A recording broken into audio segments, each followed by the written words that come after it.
누가복음 24장 13절에서 16절 말씀을 보도록 하겠습니다.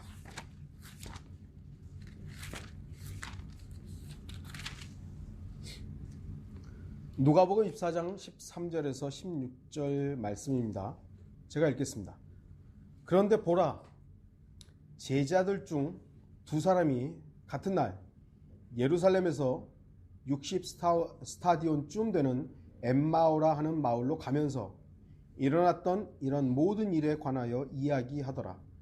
그들이 서로 이야기하고 의논할 때에 예수께서 친히 가까이 다가오셔서 그들과 동행하시나 그들의 눈은 가려져서 주를 알아보지 못하더라. 이게 가려졌다는 게요, 그냥 단순하게 가려진 게 아니라 영어적인 표현으로 보면 뭔가가 붙잡고 있는 거예요. 꽉, 홀드라는 단어가 사용되고 있어서 단순하게 싹 가려진 게 아니라 뭔가가 딱 잡고 있는 거예요. 이게 뭐겠어요? 그들의 불신입니다. 불신. 오늘 말씀의 제목은 방황하는 제자들. 오늘날 많은 기독교인들이 영적 방황 속에 살고 있습니다. 그러니까 교회를 안 나가는 신자들이 점점 더 늘어나고 있는 거죠. 그래서 가나안 교인, 안 나가 교인 이렇게 되어 있죠. 더욱이 성경을 믿는 사람들도 예외 없이 영적 방황에서 완전히 자유롭다고 할 수는 없을 것입니다. 자신을 그리스도인이라고 하면서도 주님 안에서 안정을 찾지 못하고 주님을 떠나 살 수 있다고 여기는 사람들이 점점 더 늘어나고 있습니다. 그러한 사실은 참으로 가슴 아픈 일입니다. 이것은 꼭 교회를 다니느냐, 나가느냐, 나가지 않느냐의 문제를 말하는 게 아닙니다. 교회는 나와 있는데 마음은 주님으로부터 격리되어 있고 마음은 주님과 이게 다른 것에 붙잡혀 있어가지고 눈이 가려져 있는 사람도 있잖아요. 비록 권장할 상황은 아니지만 교회는 안 나가지만 주님과 이렇게 교제하면서 주님만 바라보는 그런 그리스도인들도 있다는 것입니다. 그러나 주님을 떠난 사람들은 결국 많은 방황과 공허함 속에 살 수밖에 없습니다. 물론 그리스도인들이 나 이제 주님 더 이상 안 섬기겠어. 세상을 즐기며 살겠어. 해서 세상에 나가면 세상은 반겨줍니다. 그리고 세상으로부터 더 많은 것을 얻을 수 있고 세상에서 주는 평안과 세상에서 주는 안식이 있습니다. 그런 것으로 만족할 수 있을지 모르지만 주님의 평안과 주님의 기쁨은 잃게 됩니다. 거짓에 속는 것이죠. 세상이 주는 평안 좋아 보이죠. 좋아 보여요. 화려하니까. 그러나 롯이 소돔과 고모라를 선택했을 때 결과를 성경은 미리 보여주었습니다. 그리스도인들은 그걸 보고 그걸 선택하면 안 되는 거를 배워야 되는 건데 아직도 수많은 사람들이 그냥 눈에 보이는 것들을 선택하는 것이죠. 물고기가 물을 떠나 살 수 없듯이 그리스도인들은 주 예수 그리스도를 떠나서 살 수 없는 게 정상입니다. 그리스도인인데 나 주님 떠나서 살 수 있다라고 말하는 그건 첫 출발을 한번 점검해 봐야 되죠. 정말 그리스도인으로 거듭난 적이 있었던가 한번 점검해 봐야 되는 것이죠. 이러한 명백한 사실에도 불구하고 오늘날 그리스도인들이 주님을 떠나서 무엇인가를 할 수 있다고 생각하는 잘못을 여전히 범하고 있습니다. 저는 그 동물의 왕국이라는 프로를 참 좋아해요. 거기 보면은 하나님께서 동물들의 모습을 통해서 많은 교훈을 주시죠. 아프리카의 사슴들은 무리에서 이탈하면요 자유가 있는 것처럼 보이지만 사자나 하이에나의 먹이가 되는 겁니다. 그리스도인이 그리스도를 떠나고 믿음으로부터 이탈하면 그러한 사람은 즉시 영적 악한 세력의 먹이가 되고 맙니다. 오늘 엠마오로 가는 두 제자가 바로 그러한 그리스도인의 모형이라 할 수 있습니다. 물론 이들은 주님의 은혜로 극적으로 예루살렘으로 돌아가지만 만약 주님께서 간섭하지 않았다면 그들이 어떠한 삶을 살았을지는 우리가 예측하기가 어려운 것이죠. 물론 세상으로 가서 엠마오로 가서 거기서 편안하게 생을 마감했을 수도 있죠. 그러나 그것이 그들의 스승인 예수 그리스도가 원했던 삶일까 하는 것입니다. 우리는 오늘 본문의 엠마오로 가는 제자들을 통해서 오늘 우리의 모습을 재조명해보고 혹시 우리 중에 저나 여러분 중에 주님을 떠나서 멀어지고 주님의 곁에서 멀어지고 있는 나 자신이 발견되고 있다면 즉시로 주님께로 돌이키는 시간이 되기를 바라는 것입니다. 13절을 좀 보시죠. 그런데 보라, 제자들 중 두 사람이 같은 날 예루살렘에서 60스타디온쯤 되는 엠마오라 하는 마을로 가면서, 제자라는 게 뭐죠? 스승을 따라갔던 사람이죠. 모든 걸 정리하고 따라갔던 사람들이에요. 근데 제자들 중 두 사람이죠. 보통은 아니었습니다. 그러니까 분명히 주님을 따랐던 대단한 사람들이었는데 이 사람들이 예루살렘으로부터 벗어나고 있는 것입니다. 주님께서는 분명히 자신이 죽으시면서 성령이 너에게 임하시기 전까지는 떠나지 말거라, 여기 있어라, 그렇게 말씀하셨어요. 그런데 지금 아직 성령이 임하지 않았는데 이 제자들은 그 말씀을 기억하지 않고 예루살렘을 떠나고 있는 것이죠. 예루살렘이 있었어야 되는데 이들은 예루살렘으로부터 벗어나고 있는 것입니다. 엠마오는 예루살렘으로부터 멀리 떨어져 있지 않습니다. 온천들이라는 뜻이 있답니다. 엠마오라는 이 마을의 이름이요. 예루살렘에서 약 9.6km, 그러니까 좀 빠른 걸음으로 하면 3, 4시간 거리에 있었던 겁니다. 여자들이 조금 한다 그래도 4, 5시간 정도의 거리에 지금 있는 그리 멀지 않은 도시였던 것이죠. 물론 엠마오보다 더 가까운 곳에 몇몇 마을들이 있었지만 이 두 제자는 당시 예수 그리스도의 죽음을 뒤로하고 부활의 소식도 들었어요. 부활의 소식도 들었지만 엠마오로 떠났던 것입니다. 이들은 엠마오로 떠나면서 그래도 우리는 예루살렘에서 너무 멀리 떨어지지 않았어, 그렇게 스스로를 위로했을지도 모릅니다. 그 옛날 요나가 니느웨가 아닌 타시스로 가는 배를 탔듯이 이 두 제자는 예루살렘을 떠나 엠마오로 가고 있었습니다. 엠마오, 아까 온천들이라고 했죠. 여러분 온천 저도 온천 좋아하는데 요즘에 갈 시간이 없습니다만 온천 좋아하잖아요. 뜨뜻하니 릴렉스하고 편안해지는 그런 자기의 몸을 편안히 쉴 수 있는 곳이에요. 그곳으로 지금 향하고 있는 것이죠. 그러면서 그들은 이렇게 말했을지도 모릅니다. 우리는 도망치는 것이 아니야. 이 정도 거리면 언제든지 다른 사도들이 우리를 부르면 달려갈 수 있어. 특별한 일이 있으면 우리 즉시로 예루살렘 가면 돼. 이렇게 얘기했을지도 모릅니다. 두 제자들은 사도들이 모여있는 예루살렘으로부터 완전히 떠나는 것은 아니었습니다. 조금 떨어진 것이죠. 그렇다고 사도들과 함께 있는 것도 아니었습니다. 적당한 거리를 유지하면서 자신들의 안전을 도모했던 것입니다. 그리스도인, 여러분 그리스도인입니까? 그리스도인이에요? 그리스도인은요, 주님께서 원하지 않는 자리는 가면 안 됩니다. 왜냐하면 주님께서 그리스도인들에게 그것을 원하지 않기 때문이죠. 그리스도인이 있어야 할 자리와 있지 말아야 할 자리를 구별할 수 있어야 돼요. 죄를 짓는 자리에 있으면서 난 그리스도인이라고 할 수 없는 것이고, 주님의 선한 일들이 있는 곳에 있지 않으면서 난 그리스도인이라고 말할 수 없는 것입니다. 오늘날 그리스도인들 중에서도 주님을 그리 멀리 떠나지는 않지만 잠시 믿음 생활을 쉬고자 하는 사람들도 있습니다. 제가 알았던 분들 중에서도 주님을 잘 섬겼는데 어떤 아주 큰 문제로 인해서 믿음 생활을 안 하는 거예요. 안타깝죠. 믿음을 완전히 버리지는 않았지만 그렇다고 믿음을 밖으로 표출하지도 않는 그런 모습의 사람들이 있습니다. 이들은 어느 정도의 거리를 유지하면서도 자신의 안전이 우선인 사람들입니다. 그러한 사람들은 엠마오로 가는 두 제자가 주 예수 그리스도에 관해 알고 있었던 것처럼 성경에 대해서도 많이 알고 있는 사람들이에요. 여기 지금 엠마오로 가는 두 제자가 19절부터 24절 보면 예수님에 대해서 다 알아요.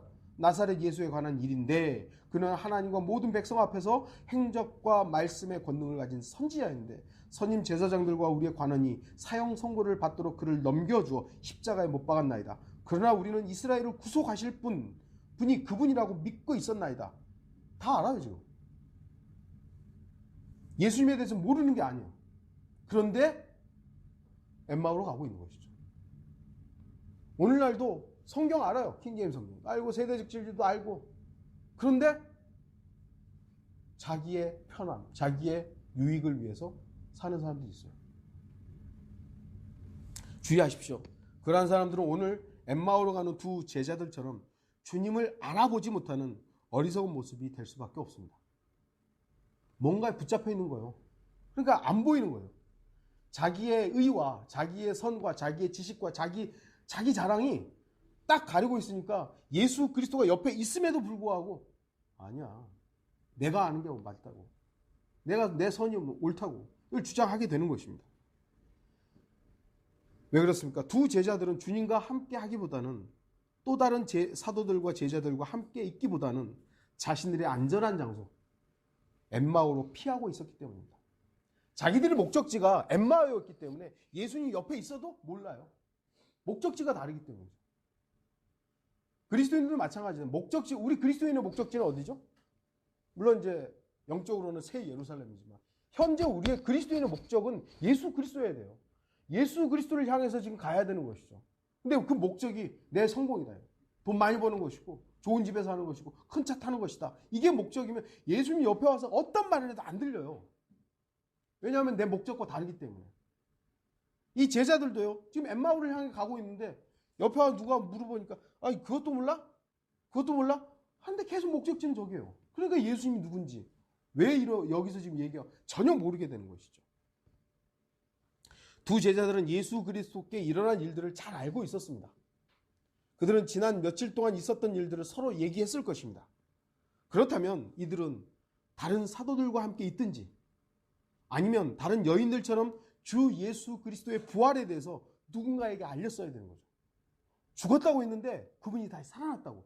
이걸 얘기했어야 되는데 그들은 단지 알고 있는 사실을 자기들끼리만 얘기하고 있었던 거죠. 둘이 가는데 둘이서 야 어떻게 하지 예수님이 죽었어 살아났대 그게 사실 뭐 하여튼 뭐 여러 가지 얘기를 했겠죠. 왜 그들은 둘만의 교제에 빠져 있었을까요? 예루살렘으로부터 너무 멀리 떨어져 있었기 때문입니다. 15절 보겠습니다. 그들이 서로 이야기하고 의논할 때 예수께서 친히 가까이 오셔서 그들과 동행하시나. 이들은 육신적인 모습으로 인해서 주님께서 동행했음에도 불구하고 그 사실을 알지 못했습니다. 주님께서 동행하시는 삶이 얼마나 복된 삶입니까? 여러분들 주님과 동행하십니까? 이게 중요한 게 뭐냐면요. 주님은 우리를 떠난 적이 없어요. 주님은 우리와의 동행을 멈춰본 적이 없어요. 그런데 내가 그걸 모르는 거예요. 얼마나 어리석은 거예요. 여러분 생각해보세요. 주님이 여러분 떠난 적 있어요? 있으십니까? 단 한순간도 없어요. 단 한순간도. 그런데 어리석은 우리가 주님을 자꾸 떠나 있다고 생각하는 것이죠. 제자들도 자신들의 목적지와 자신들의 추구하는 바가 다르니까 주님께서 친히 옆에 와 있는데도 불구하고 몰라보는 거죠. 다시 말씀드리지만 우리의 목적이 뭐냐 이것입니다. 저와 여러분의 목적이 예수 그리스도면요. 그분과 우리는 단 1초도 떨어질 수 없습니다. 에녹은 하나님과 동행하다가 휴거되었고 창세기 6장 9절에 노아가 하나님과 동행했습니다. 이처럼 하나님과 동행한다는 것은 참으로 아름다운 모습이며 특별한 은혜입니다. 여기 있는 우리 지체들, 저뿐만 아니라 모든 지체들이 특별한 은혜를 항상 받고 있어요. 그게 근데 특별한 은혜라는 걸 아는 것과 모르는 차이가 있는 것입니다. 오늘 본문의 두 제자들은 주님께서 동행하고 있음에도 주님을 알아보지 못했습니다. 왜 그렇습니까? 그들의 눈이 육신적이고 다른 목적지를 바라보고 있었기 때문입니다. 영적인 눈이 아닌 육신의 눈으로만 보고 있기 때문에 부활하신 주님을 알지 못했습니다. 영적인 일들은 영적인 눈으로만 볼 수 있습니다. 고린도전서 2장 14절에 그러나 자연인은 하나님의 영의 일들을 받아들이지 아니하나니 이는 그 일들이 그 사람에게는 어리석게 여겨지기 때문이요 또 알 수도 없나니 이는 그 일들이 영적으로만이 분별되기 때문이라. 예전에 어떤 목사가 영안이 열리면 교회 천장에 천사가 보이고 목사의 몸에서 빛이 나는 것이 보인다라고 거짓말해요. 여러분들 영안이 열리면 제 몸에서 막 빛이 나는 게 보인대요. 우리는 이미 그런 것들이 거짓말인지 잘 알고 있죠. 그러나 여전히 그런 것에 속는 사람들이 있어요. 우리도 또 속을 수 있는 사람들입니다. 우리가 하나님의 은혜로 작년에 하나님께서 알려주셨고 성별해서 구별해서 이 자리에 있지만 우리는 또 모르는 거예요. 내 고집으로 이 눈을 잡고 있으면 예수님이 옆에 있어도 안 보인다니까요. 우리가 그랬었잖아요. 안 보였던 거예요. 왜죠? 내 목적이 달랐으니까. 주님을 향한 목적이라고 착각하고 그걸 붙잡고 있었으니까 그 거짓말쟁이 음란한 자가 와서 거짓말해도 넘어갔던 거예요. 다시 속으면 안 되는 것이고요. 우리의 이 눈이 예수 그리스도만 봐야 되는 것이죠. 목적지가 달라야 되는 거예요. 목적이. 영적인 눈이라는 것은요. 믿음으로만 한 분 하나님이신 주 예수 그리스도만을 바라보는 눈을 말합니다. 영적인 눈이라는 건 그거예요. 예수님을 바라보는 게 영적인 눈이지 영적인 사람은 모든 걸 구분한다. 우리한테 무슨 능력이 있어서 모든 걸 구분해요? 우리가 구분하는 것이 아니라 내 안에 계신 분이 구분한 것에 대해서 우리가 순종해야 되는 거죠. 그게 영적인 눈을 가진 사람의 자세예요. 마치 내가 성경을 좀 아니까 난 영적으로 다 구분할 수 있다고.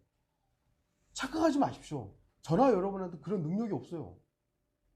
아무리 우리가 성령 충만해서 그러면 성령 충만해서 할 수 있다는 건 뭐죠? 성령님이 하시는 것이지 나라는 사람이 하는 게 아니에요. 근데 어떻게 보면 우리도 잘못 배운 거죠. 바른 말씀을 가지고 있고 세대적 진리를 배우면 영적인 사람은 모든 걸 판별한다고. 영적인 사람이라는 게 뭐예요? 성령으로 충만한 사람이고 성령으로 충만한 사람은 성령님이 하시는 겁니다.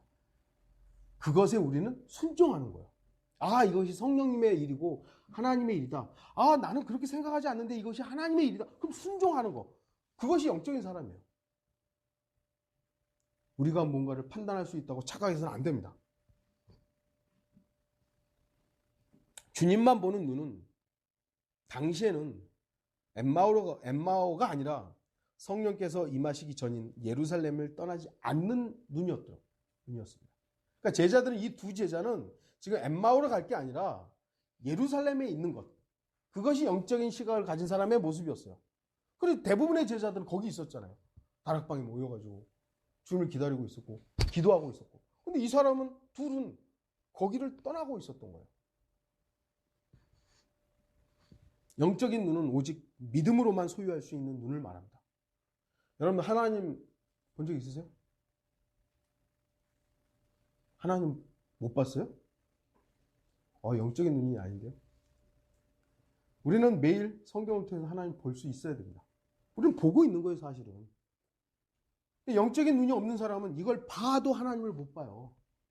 아무리 성경을 펴가지고 창세기 1장부터 쭉 설명을 해서 봐라, 하나님은 살아계시다 해도 그 영적인 눈이 없기 때문에, 믿음이 없기 때문에 안 보여요. 안 보여. 성경을 100독을 하면 뭐합니까? 200독을 하면 뭐합니까? 그 안에 계신 하나님을 발견하지 못합니다.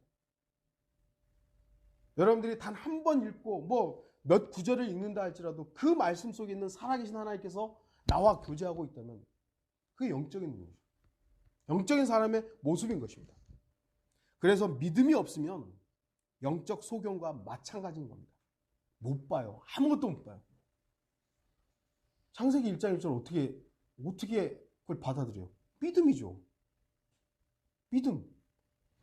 온갖 모든 과학자들과 세상은 진화했다고 그러는데 멍청하게도 창세기 1장 1절을 믿어요. 그게 어떻게 가능한 겁니까? 믿음이라고요, 그냥. 믿는 거예요.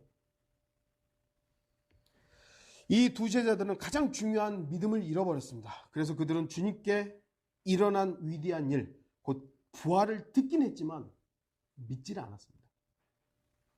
여인들이 와가지고 예수님 살아났더라. 베드로도 와가지고 예수님 살아났더라 했는데 들었어요. 근데 이 두 제자는 안 믿었어요. 그렇기 때문에 부활하신 주님을 볼 수 없었고 단지 자신들 옆에 누가 와가지고 말을 걸고 있는 거예요. 둘이 가고 있었는데 누가 갑자기 와가지고 어디 갑니까? 물어보는 거예요. 그냥 옆에 한 사람이 따로 있는 거지. 예수님이라고 생각을 못 본 거죠. 저와 여러분도 하나님으로부터, 성경으로부터 멀어져 믿음이 약화되고 영적인 눈이 감기면 바로 앞에서 일어나고 있는 하나님의 역사를 볼 수 없게 됩니다. 왜냐하면 주님만을 바라보는 눈이 없기 때문입니다. 그러면 내 앞에서 발생하는 일상적인 주님의 일들이 전혀 보이지 않게 됩니다. 주님은 일상적으로 매일 우리에게 간섭합니다. 그것이 이게 지금 하나님께서 일하시고 계시구나. 나와 함께 하시구나. 믿음의 눈이 있는 사람은 그걸 매일 발견하는 거예요. 하나님 날 아침에 눈을 뜨게 해주셔서 감사합니다. 이 밥을 먹게 해주셔서 감사합니다. 건강하게 하루를 좀 살게 해주셔서 운전할 때도 보호해 주셔서 감사합니다. 사람들과 관계 속에서도 저를 보호해 주셔서 일상의 모든 게 감사한데 목적지가 성공이면 옆에 계신 주님의 역사하심이 안 보인다니까요. 그냥 사는 거예요. 내 옆에 누가 있지 뭐. 저 사람도 있고. 그래, 특별한 거에만 감사하게 되는 거예요. 특별한 것만. 여러분도 알다시피 저 교통사고 꽝 자빠졌는데 그런 것도 감사할 일이지만 사실은 아무 일들이 발생하지 않은 게 더 감사한 거 아니에요? 일상적으로 평범한 게 제일 어려운 거 아닙니까? 사실은 사람들이 다 평범한 걸 원하지만 평범한 게 제일 어려운 거예요. 그 평범함 속에서 주님께서 나에게 개입하고 계시고 나에게 역사하시고 계시다는 걸 모른다면 눈이 감겨 있는 것이죠.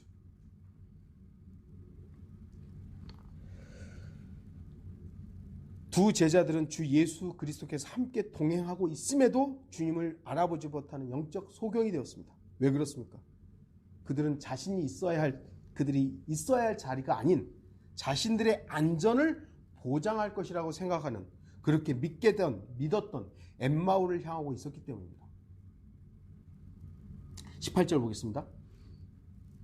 그중 클레오파라고 하는 사람이 대답하여 그에게 말하기를 예루살렘에 머물면서 근래에 일어났던 일을 당신 혼자만 알지 못하시나이까. 좀 꾸짖고 있는 겁니다.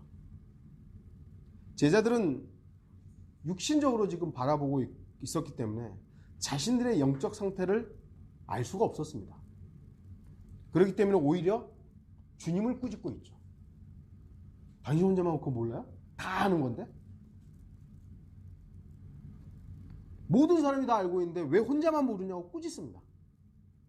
그러나 주목해야 될 것은요, 예루살렘에 있었던 대다수의 사람들은 두 제자가 알고 있는 모두를 아는 것이 아니었습니다.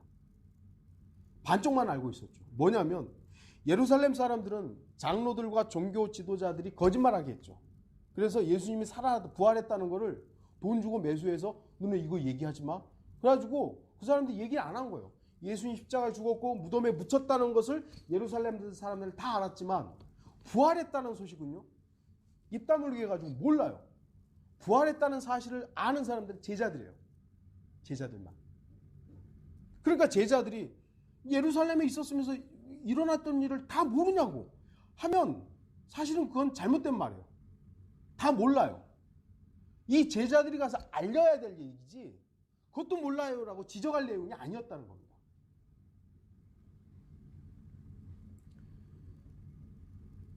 그러나 왜 이들이 어리석은 겁니까? 그들도 주님의 부활을 듣고 알고 있었지만 믿지 않은 거죠. 믿지 않은 겁니다. 자신들은 믿지 않으면서 주님을 향해 왜 혼자만 모르냐고 꾸짖는 것은 어리석은 것입니다. 자기가 안 믿으면서 너 그것도 몰라? 지적질하고 있는 것이죠. 그리스도인들의 모든 문제의 원인은요, 믿음 없음입니다. 불신입니다. 믿지 않기 때문이죠. 죄의 대화름은 뭐예요? 그들이 나를 믿지 않기 때문이에요. 믿지 않음입니다. 믿음이 없기 때문에 나의 모습이 안 보이고 남의 허물만 보입니다. 주님을 온전히 믿는 사람들은 주님의 명령에 순종합니다. 그래서 자신이 어디에 있어야 하는지 정확히 압니다. 그러나 믿음이 없는 사람은 주님의 명령에 불순종합니다. 그리고 자신이 있어야 할 자리를 알지 못합니다. 그러면서 다른 사람의 허물만 보입니다. 두 제자는 자신들이 있어야 할 자리에 있지 않는다는 것을 잊어버린 채 알지 못한다고 여겨진 한 사람에 대해서 꾸짖고 있는 것입니다. 우리도요, 육신적일 때는, 육신적이라는 게 뭐예요? 내가 주인이란 말입니다. 내가 하고 싶은 대로 산다는 거예요. 그게 육신적이란 말이에요. 대단한 뭔가가 아니라 내가 주인이 육신적인 거예요. 육신적일 때를 가만히 생각해 보십시오. 남의 잘못만 보입니다. 남편의 잘못, 아내의 잘못, 부모의 잘못, 자식의 잘못, 상사의 잘못, 하급자의 잘못, 위정자들의 잘못, 온통 남의 잘못만 보여요. 내가 지금 하나님 앞에서 어떤 위치에 있고 어떤 자세인 거는 안 보여요. 아, 저 형제는 왜 저러지? 저 자는 왜 저러지? 목사는 왜 저러지? 저 형제는 왜 저러지? 그런 것만 보여요. 그러나 성령으로 충만할 때는 성령님께서 그리스도인들을 통해 열매를 맺으십니다. 25절을 보겠습니다. 그때 주께서 그들에게 말씀하시기를, 오 어리석은 자들아, 선지자들이 말한 모든 것을 마음에 더디 믿는 자들아. 육신적인 그리스도인이, 제가 육신적인 그리스도인이라는 말 이제는 안 쓰려고 하는데, 육신적인 사람이에요. 육신적인 사람이 주님으로부터 책망을 듣는 것은 당연한 겁니다. 불순종한 자녀가 부모로부터 책망받는 건 당연하죠. 불순종한 종이 주인으로부터 책망받는 것은 당연한 겁니다. 그리스도인이 그리스도인답지 않을 때 예수 그리스도로부터 책망받는 것은 당연합니다. 오 어리석은 자들아, 선지자들이 말한 모든 것을 마음에 더디 믿는 자들아. 더디 믿는다 왜? 슬로우예요. 천천히 믿는 거죠. 즉각적이지 않다는 겁니다. 믿음은요, 천천히가 아니에요. 즉각적인 겁니다. 하나님의 말씀이 제시됐을 때 믿음이라는 거는 나중에요가 아니라 즉각적으로 그 말씀에 순종하는 게 믿음이에요. 근데 마귀는 그걸 못하게 하는 것이죠. 즉각적인 순종을 미루게 하는 거예요. 파라오가 내일로 미뤘듯이 말이죠. 믿음은 즉각적인 마음의 결정을 요구하지만 눈과 마음이 엠마오로 향해 있으면 즉각적인 믿음은 마음의 결정을 뒤로 미루게 됩니다. 왜냐하면 저기가 목적지인데 주님께서 왜 안 믿느냐고 하니까 이게 즉각적으로 순종하면 되는데 자꾸 이쪽으로 마음이 가는 거예요. 엠마오 쪽으로. 그러니까 결정을 못하는 거죠. 육신적이 된 사람의 특징은요, 말씀을 더디 믿고 마음을 완악하게 하여 순종하지 않는 겁니다. 육신적이 뭐예요? 부모가 제시하는데 부모 말 안 듣는 거예요. 그게 하나님의 말씀에 근거했음에도 불구하고 내 마음대로 하는 거예요. 부모 왜 이렇게 간섭하냐고. 육신적이란 말이죠. 하나님의 말씀을 선포하는 설교자가 하나님의 말씀을 선포했는데 그것이 내 마음에 맞지 않더라도 그것이 하나님의 말씀이라면 그 말씀에 순종해야죠. 그게 믿음이죠. 목사님이 그렇게 설교했어도 나는 됐다고. 불순종인 거예요. 하나님의 말씀에 명백하게 기록되어 있는 죄를 짓지 말으라고. 그럼 우리는 우리의 육신의 성향은 그럼에도 불구하고 죄 짓지 않도록 주님 앞에 헌신해야 되고 드려야 되고 복종해야죠. 우리는 그럴 수밖에 없는 인간인데 어떡해요. 그게 뭐예요? 불순종이죠.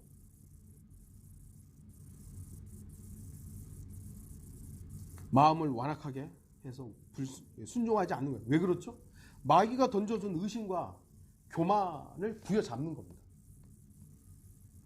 육신정이 되었다는 말은 내가 주인이 되어 내 마음대로 하기 때문에 결국 마귀에게 장악될 마음의 공간을 허락했다는 말입니다.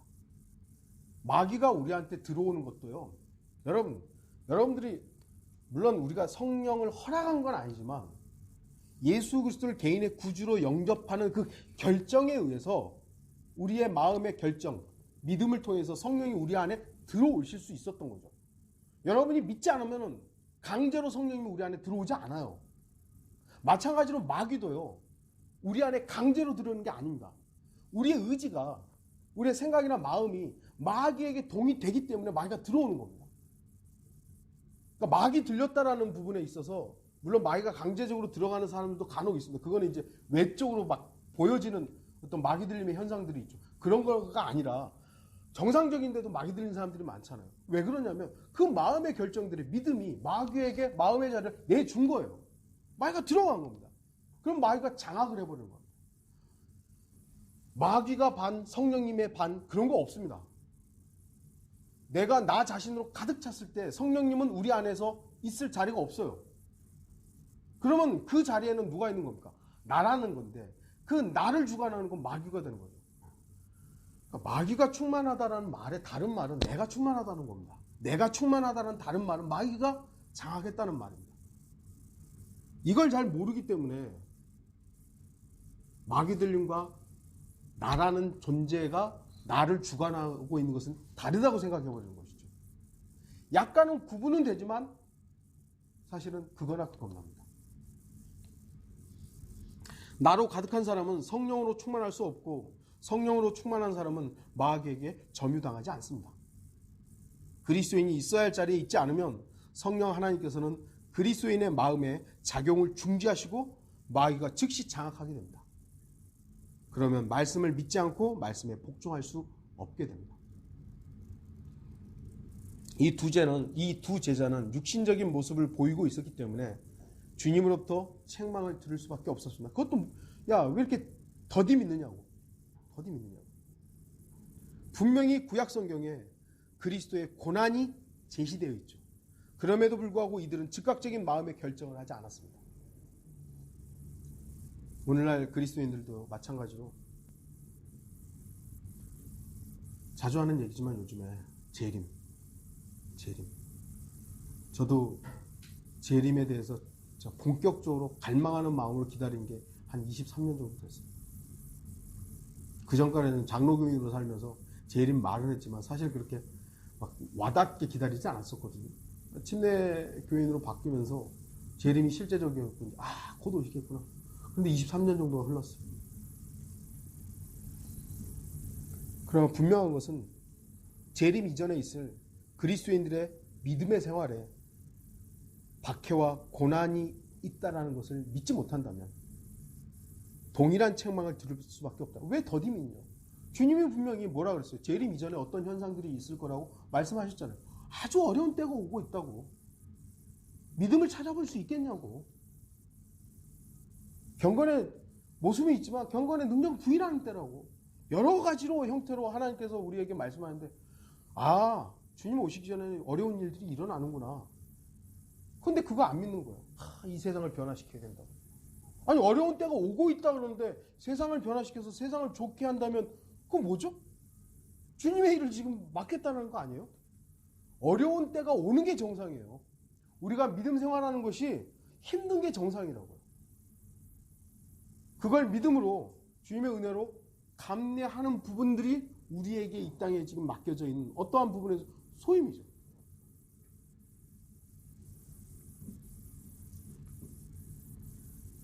세상과 가족과 친구들로부터 여러 가지 형태로 박해와 고난들이 싫어서 나의 안전을 보장할 엠마오로 피한다면 우리는 본문의 두 제자와 같이 믿음 없는 자들이 되고 말 것입니다.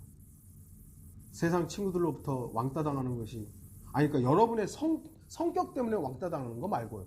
여러분들이 예수 그리스도를 믿는다는 이유만으로 왕따 당하는 것이 싫어서 나 교회 다닌다는 말을 안 하거나 나 예수님 믿는다는 말을 안 하거나 이런다면 여러분은 이 두 제자보다 더한 사람들이에요. 더한 좋은 사람들이에요. 세상은 우리가 예수 그리스도를 믿는다는 걸 얘기하면 어떻게 보면 그것이 당연히 박해를 하는 게 당연한 거예요. 근데 그게 싫어가지고 난 그리스도 안에서 경건하게 살고자 하는 걸 포기한다 한다면 그리스도인이란 말을 굳이 사용하지 않아도 되는 거죠. 오늘 본문에서는 그래도 이 두 제자가 주님의 사랑을 듬뿍 받았다는 것을 알 수 있습니다. 한 제자의 이름은 클레오파라고 되어 있고 다른 제자의 이름은 나와 있지 않습니다. 이 두 제자는 엠마오를 가고 있었음에도 불구하고 주님께서 동행해 주셨고 성경에 있는 것들을 설명해 주셨습니다. 참 그래도 주님께서 끝까지 이들을 포기하지 않았던 것이죠. 주님께서는 비록 그리스도인들이 육신적이고 세상을 향해 달려갈지라도 그들을 떠나지 않고 성령님으로 하여금 일깨우시고 바로잡기 위한 기회를 주십니다. 기회를 주세요. 한번 따져보세요. 저와 여러분은 하나님 기회 안 주셨으면 여기 있겠어요? 여기 없죠. 히브리서 12장 5절 6절 또 마치 자녀들에게 했던 것과 같이 너에게 권면하신 말씀을 잊었으니 곧 내 아들아 주의 징계를 경시하지 말고 책망을 받을 때에 낙심하지 말라. 주께서 그의 사랑하시는 자를 징계하시고 그가 받으시는 아들마다 매질하시느니라 하신 것이라. 사랑하니까 때리죠. 네. 관심이 있으니까 간섭을 합니다. 관심 없으면 뭘 하든 상관없어요. 저도 우리 애들이 방에서 뭐 하고 있는지 관심이 있어요. 그러니까 이제 다 컸기 때문에 문 활짝 열고 그러지 않죠. 똑똑똑 하고 이제 뭐 하냐 그러고 하지. 관심이 있으면 뭐 하고 있는지, 뭘 배웠는지 묻는 거죠. 관심 없으면 뭐 네 알아서 해라. 저는 우리 그 과장의 두 아들이 있는데 걔네들이 하든지 얘기를 하니까 뭔지는 알아도 다 그렇게 내 자식만큼 관심 없어요. 여러분도 그렇잖아요. 하나님께서는 하나님의 자녀들은 우리에게 관심이 있어요. 얼마나 많은 관심이 있으시면 우리와 항상 함께 하시겠습니까?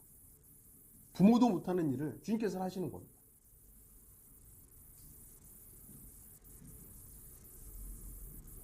주님께서는 자신의 사랑하는 자들을 잃어버리지 않기 위해서 최선을 다하셨습니다. 그러면서 두 제자들은 주님께 더 함께할 것을 요청합니다. 그들은 비록 주님께서 예수 그리스도인지는 몰랐지만 그래도 하나님의 말씀에 있는 부분들이 설명을 하자 더 듣기를 원했던 거죠. 더 좀 해달라고. 하나님의 말씀에 관심을 가졌고 그 말씀에 주목할 줄 알았던 겁니다. 오늘날 사람은요 정말 성경에 관심이 없어요. 기독교인들이라고 하고 교회 다닌다고 하는 사람들도 성경에 관심이 없어요. 오히려 저한테 제가 얼마 전에 이제 택시를 타고 오는데 기독교인이더라고요.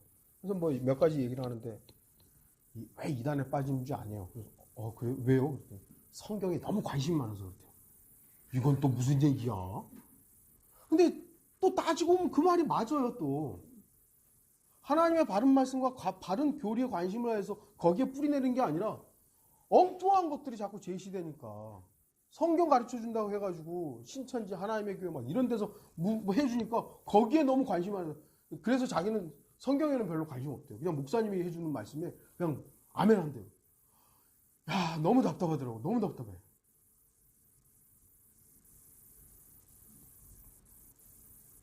아니, 그리스도인들이 성경에 관심이 없으면 도대체 뭐에 관심 써야 됩니까? 목사가 설교를 하는 것도 하나님의 말씀에 근거했기 때문에 듣는 것이지 하나님의 말씀에 근거하지 않았으면 목사의 설교는 들을 필요가 없는 겁니다. 근데 오늘날 현상이 그렇다라는 거예요. 말씀에 관심을 갖지 않게 만드는 겁니다. 그래도 이 두 제자는 예수님인지는 몰랐어도 말씀을 설명해 주니까 그걸 더 들으려고 더 들으려고 하는 그 자세가 되어 있었다는 것이죠. 아무리 육신적이고 세상 지향적이라 해도 이러한 그리스도인한테는 가능성이 있습니다. 말씀에 대한 자세가 된 사람한테는 그래도 가능성이 있는 거예요. 말씀을 사랑하고 그 말씀에 언제라도 복종할 줄 아는 그리스도인은 비록 그 자신이 육신적이고 세상 지향적이라 해도 주님께로 돌이킬 수 있는 가능성이 있습니다. 저도 따지고 보면 몇 년 동안 엉뚱한 길을 가고 있었지만 저와 여러분들의 그래도 하나님의 말씀에 대한 자세가 있었기 때문에 하나님께서 우리를 바른 길로 인도하셨다고 저는 믿어요.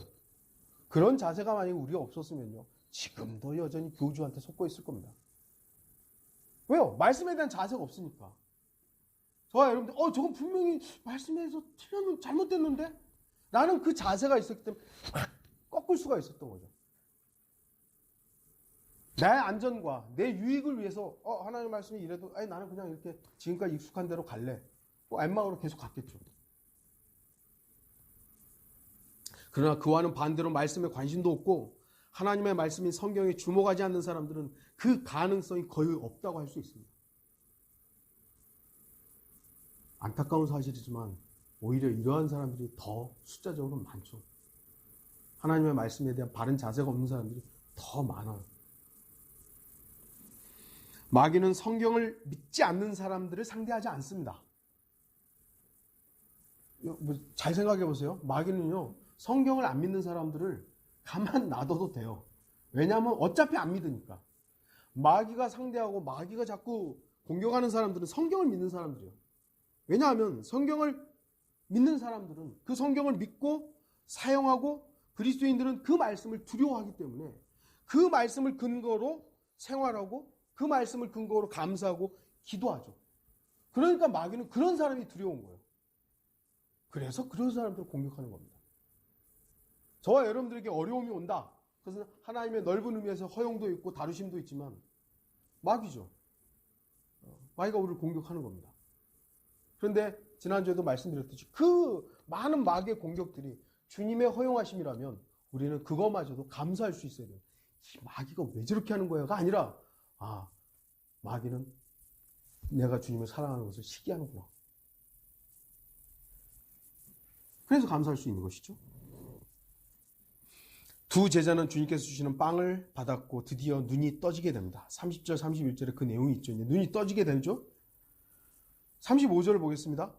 그때 그들이 길에서 무슨 일이 있었는가와 또 주께서 빵을 떼실 때 어떻게 그들에게 알려졌는가를 이야기하더라 그랬습니다. 마지막으로 우리는 이제 두 제자의 변화를 봐야 됩니다. 자신들의 불신으로 인해서 엠마오로 가던 제자들은 부활하신 예수 그리스도를 처음에는 알아보지 못했습니다. 그래도 말씀에 대한 사모함과 바른 자세로 인해서 주님께서는 기회를 주셨고 그 기회를 통해서 이들은 주님을 알아볼 수 있었습니다. 그리고 그들은 주님을 알아보고 나서 계속 엠마오로 가지 않았습니다. 자신들이 있어야 할 자리로 갔죠. 그러면 내일 갔을까요? 그렇지 않습니다. 머뭇거리지 않았습니다. 29절 보시면 그러자 그들이 그에게 강권하여 말하길 저녁이 되고 날이 저물었으니 그러니까 지금 이들이 날이 저물어서 묵을 곳으로 갔어요. 근데 거기서 예수님께서 빵을 떼시고 축복하시고 그들에게 주니까 눈이 열렸어요. 예수님을 알아봤고 예수님 살아나셨구나 알았어요. 33절 보시면 당장 그 시간에 일어나요. 이게 아침이 된 게 아니에요. 그 다음 날이 된 게 아니라 저녁이 돼서 지금 묵을 곳을 날이 저물어서 묵을 곳을 찾아서 들어갔는데 당장이에요. 여전히 저녁이에요. 저녁이면 다 쉬어야 될 거 아니에요. 그런데 이들은 확인된 그 사실 뒤로 미루지 않았다는 겁니다. 당장 그 시간에 일어나라고 되어 있습니다. 그리고 그들은 자신들이 있어야 할 장소인 예루살렘으로 돌아갑니다. 33절 당장 그 시간에 일어나 예루살렘으로 돌아와서 아까도 말씀드렸듯이 3-4시간 천천히 가도 4-5시간 걸리는 그 거리를 갔다면 이제는 거의 새벽에 도착했을 겁니다. 그리고 그들은 자신들이 목격했던 사실을 말합니다. 주께서 참으로 살아나셨고 시몬에게도 나타나셨다. 왜죠? 그건 자신들이 확인한 믿음의 고백이니까요. 자신들의 안전을 위해 엠마오로 가던 제자들이 변화됩니다. 주님을 통해서. 그리고 그들은 자신들에게 맡겨진 증인의 역할을 충실히 수행합니다. 이들은 12사도와 다른 사람들이에요. 12사도의 사역들이 있었고 또 다른 제자들의 사역이 있었습니다. 이들이 어디로 가서 누구에게 또 선포했는지는 명확하게 기록은 남아있지 않기 때문에 우리는 잘 몰라요. 그러나 이들은 주님을 만나고 나서 분명히 증인의 역할을 했을 것입니다. 했다라는 것이죠. 물론 그들은 육신적인 모습으로 엠마오로 향했지만 예루살렘으로 돌아올 때는 변화되었습니다. 저와 여러분들이 목적지가 엠마오라면 변화된 삶을 살 수 없습니다.